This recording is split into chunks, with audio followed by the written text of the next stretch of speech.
Calma, Elliot. Calma, calma, Elliot. Cal! Fique calmo. Cal! Cal! Tire-me daqui! Calma, calma. Calma, Elliot.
Muito bem, evacue o zoo o mais rápido possível. Eu não quero pânico.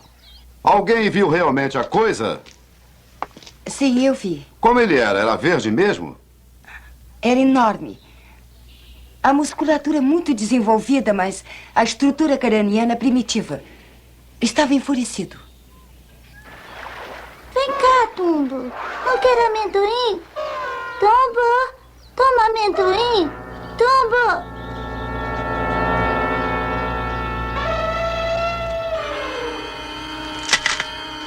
Ai. Você também mora aqui? Pega mais.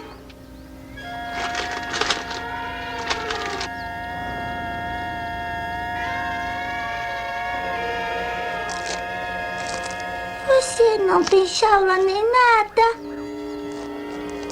Está perdido? Por favor, o zoológico hoje fechará mais cedo. Dirijam-se ao portão principal imediatamente.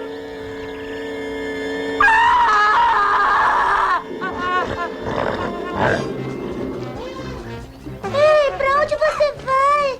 Não vai embora. Minha mãe deixa. Minha filha. Minha filha. Atenção, por favor, atenção todos.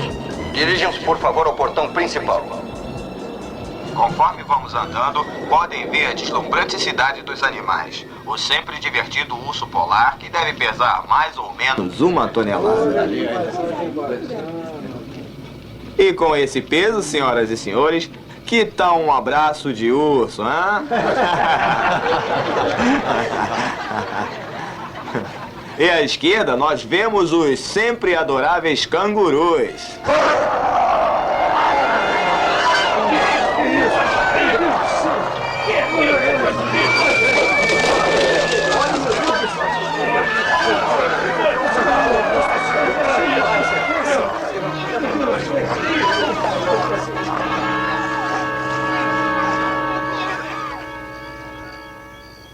Doutor Malone? Nossas unidades já vasculharam a área. Não há sinal daquela coisa em lugar nenhum. Muito bem, continue em alerta.